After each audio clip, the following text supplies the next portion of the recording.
Welcome to another edition of Business Today, where we talk in depth about the business world and its dealings. First off, we are going to be kicking off the show with personality segment, and the market discussions will follow on. For the personality segment, first off, we are actually looking at a very interesting sector.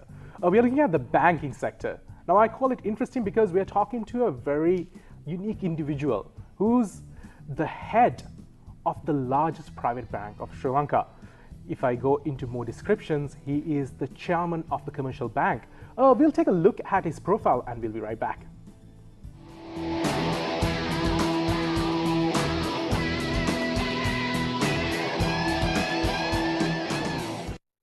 Mr. Dheerasinghe is the current chairman of the Commercial Bank of Ceylon plc. He was the deputy chairman of the Commercial Bank of Ceylon plc from 2011 till 2014.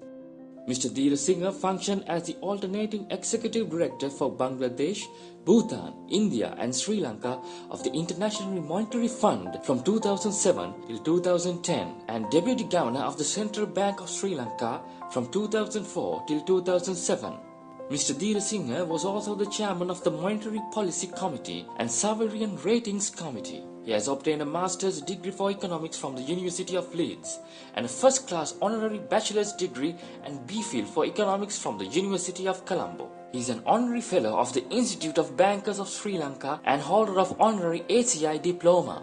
He has won the International President's Appreciation Award for Humanitarian Service awarded by the Lions Club International. He has also presented more than 50 papers at international seminars. Mr. Dheerasinghe currently serves in the Board of Management of National Science Foundation. He is also a visiting lecturer, moderator and examiner in the University of Colombo, Kelaniya, Sri Jayawardhanapura, Moratuwa and several professional bodies in Sri Lanka. He is an eminent economist with a distinguished career for 40 years in the banking industry. And Mr. Dheerasinghe is here in the studio with us. He is the chairman of the Central Commercial Bank of Sri Lanka. And we want to say very welcome to the show. It's a pleasure to have you here. Thank you very much. I'm pleased to be on your program tonight. Yep. And Mr. Dheerasinghe, of course, you're here representing the commercial bank. Yeah. So can you talk to us a little bit about the history of the commercial bank?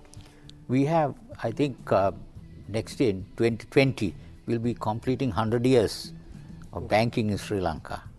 We started in Sri Lanka in 1920 as the Eastern Bank, which was bought over by this local bank called Commercial Bank in 1969. So in 2020, we will be completing 100 years of banking in Sri Lanka.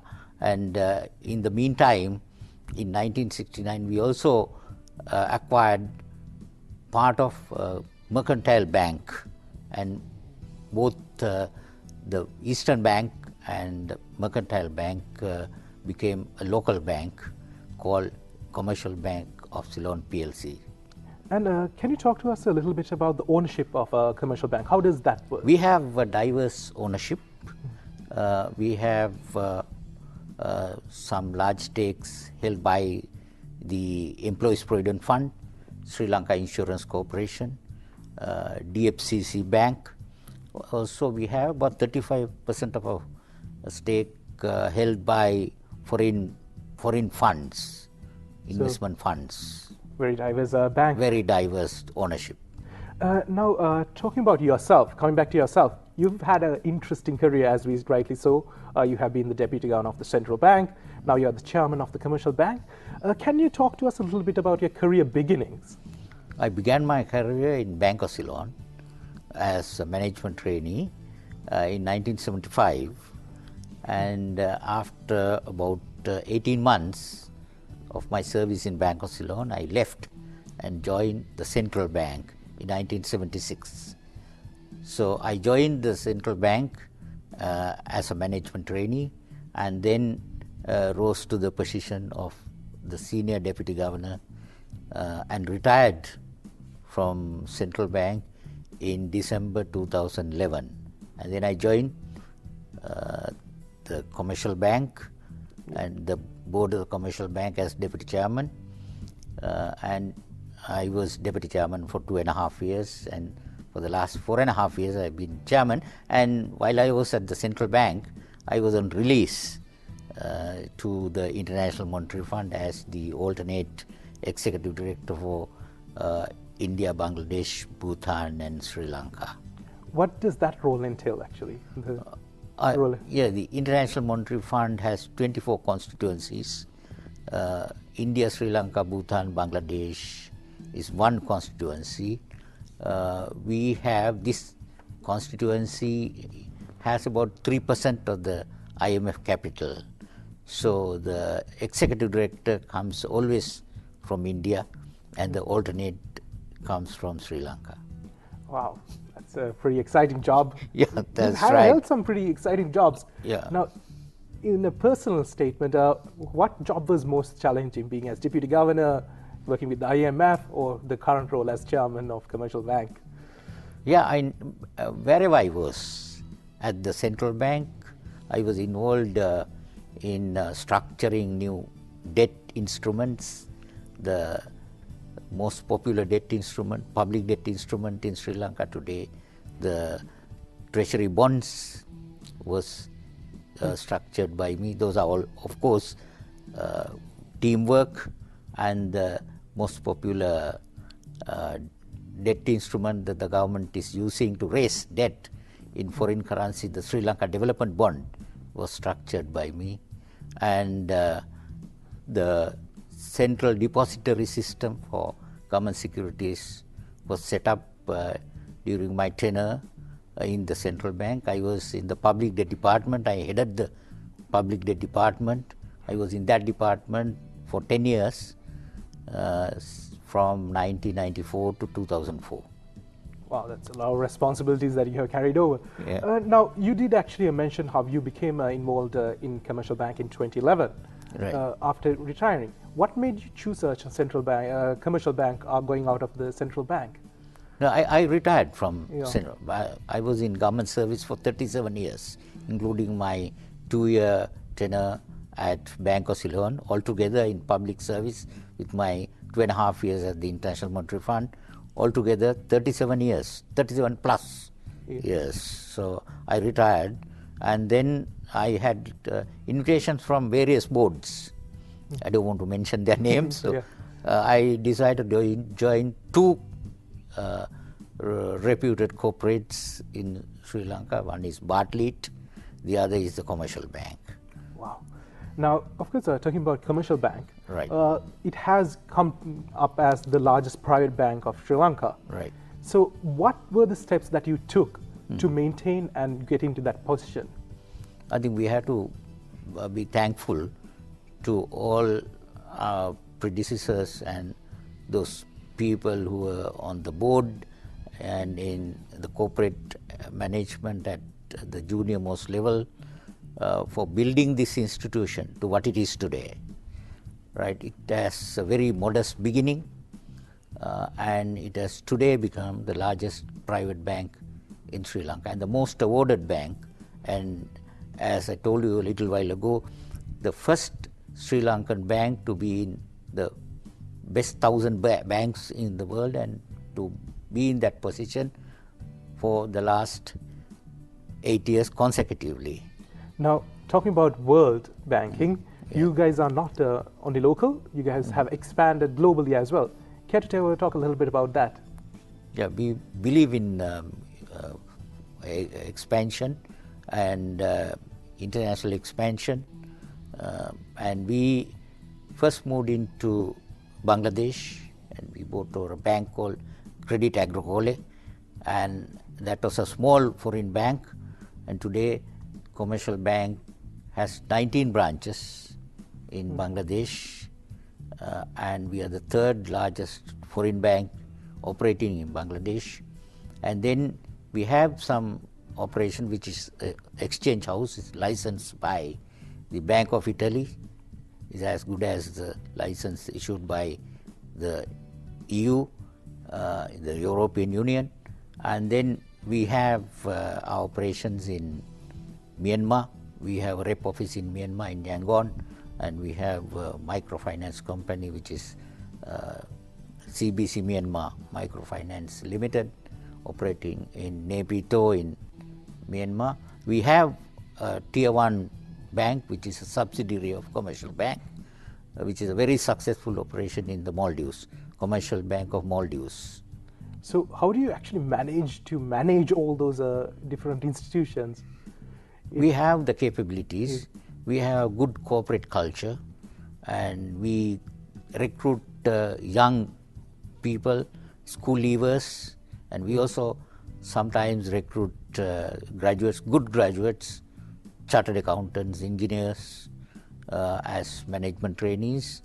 So we have a succession plan, and those guys are motivated, and anybody who will join as a banking trainee today or a management trainee can aspire to be the managing director or the chief executive officer of the bank. Now, talking about banks, customers are a very important part of banks. Right. Now, you've been in the banking sector for such a long time. How have you seen the people's relationship with the banks change over the years? Relationship is the most important because we treat the customers as our king, right? And we are a customer-centric bank. And as I said, the young people who join the bank as trainees are posted to various branches and business units in Colombo and outstations. So they work with their customers at branches in particular, and they know the customer needs, they know how to treat the customers. So we have a good customer relationship maintained by the bank. Yeah. And over those years, technology has also changed. What new developments has the commercial bank come up with to facilitate those growths? Yeah, we have various IT platforms, and we have mobile apps, and we have some, or rather 3 branches which are called ABC branches, automated banking centers. We don't have staff in those branches. We have 2 in Colombo, and everything what you want to do with the bank, from cash withdrawal up to opening of an account or submitting an application for a facility, loan facility, can be done through the system. Yeah. So it is open 24/7 for all. 24/7. Wow. Yeah. That's and we have the largest ATM network in Sri Lanka. All right. So now talking about ATMs and such sort, what do you think is the emerging market in banking industry right now? Right. Emerging,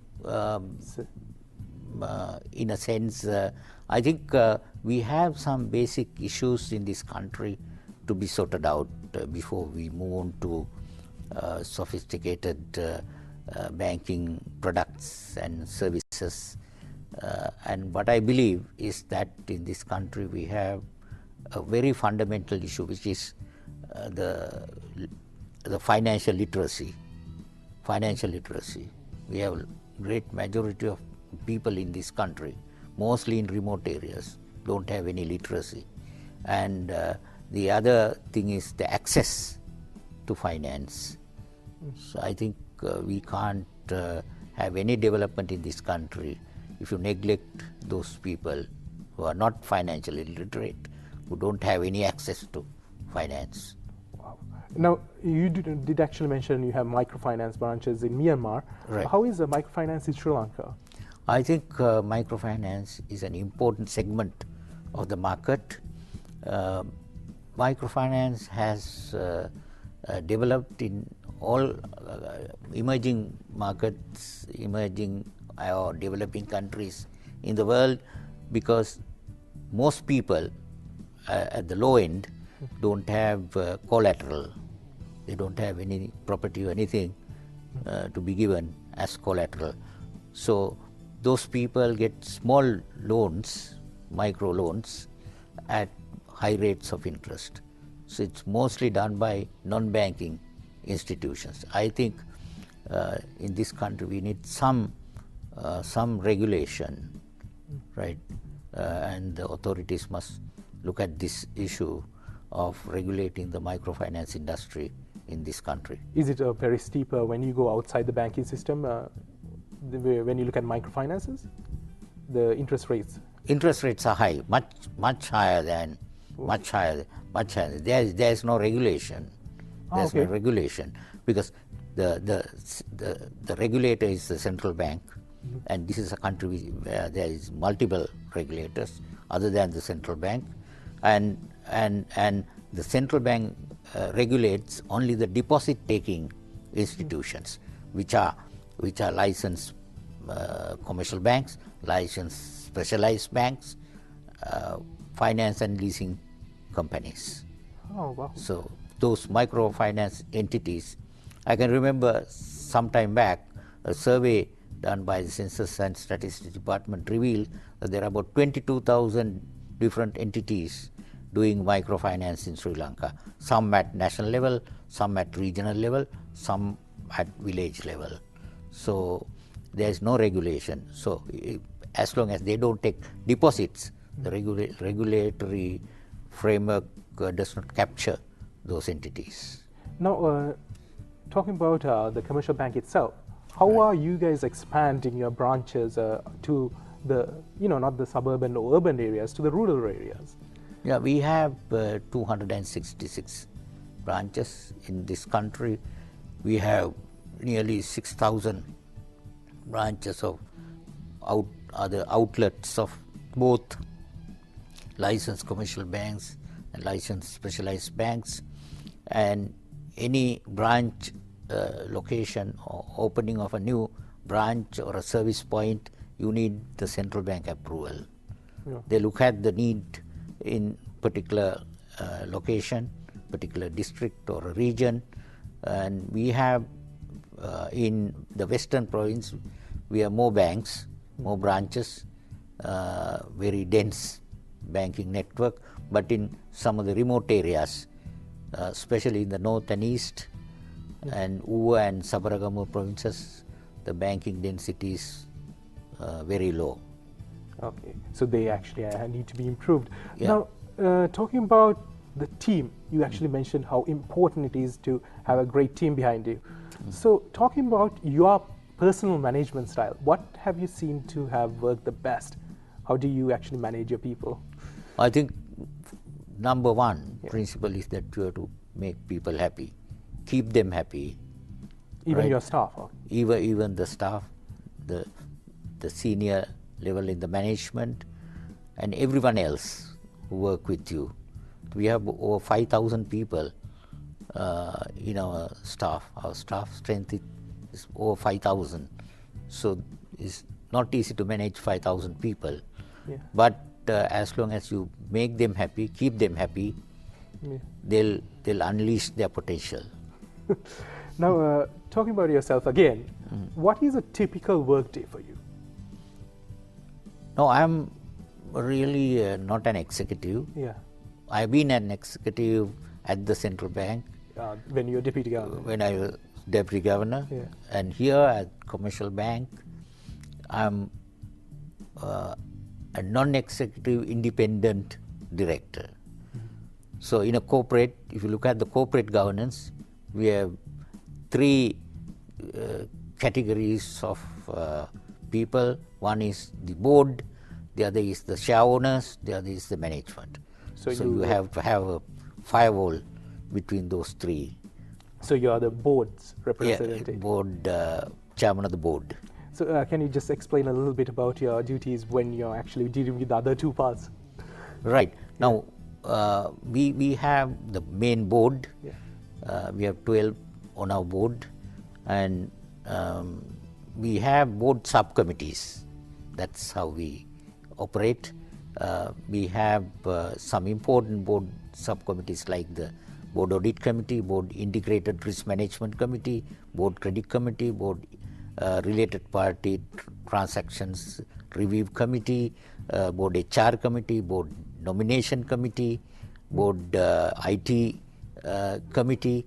So we have board members in all those committees. So those different areas are looked at and monitored by those committees, and they have the right to get any report, any information from the management. So they report to the main board. Nice. Now, talking about banking industry in general, how do you see a banking sector changing over the next couple of years or the next 10, 20 years?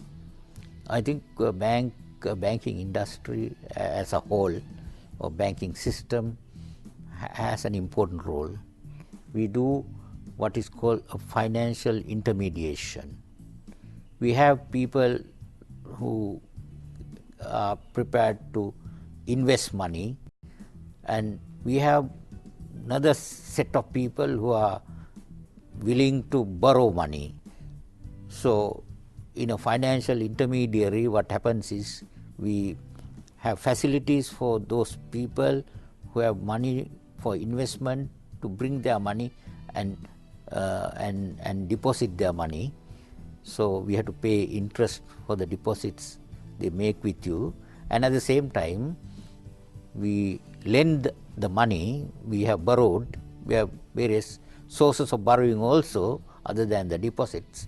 So we lend that money to people who borrow. So it's a kind of mediation. And what we do there is we make a gain from the difference between the cost of funds and the rate of return, or the return we get from lending the money. So that's called the interest margin. So I think in a developed and efficient banking system, those banks must be working with very, very thin margins. So as we develop, we will see. We will see the margins come down. Wow. Some really important information. Thank you, Mr. Dheerasinghe. It was very informative, and it was a pleasure to have you. That was Mr. Dheerasinghe here. Thank you very much, and thank you for having me on this program. Right. Now, of course, we have to wind up the personality segment and move on to the market discussion segment. Now, Nisanga is going to be talking to you on a very important topic. Actually, we did mention how ATMs are all around, and these couple of days we have actually heard about some fraudulent stuff happening with the ATMs. So we will be getting a lot of information about that after we return from the break. So stay tuned here at Channel I. We'll be right back.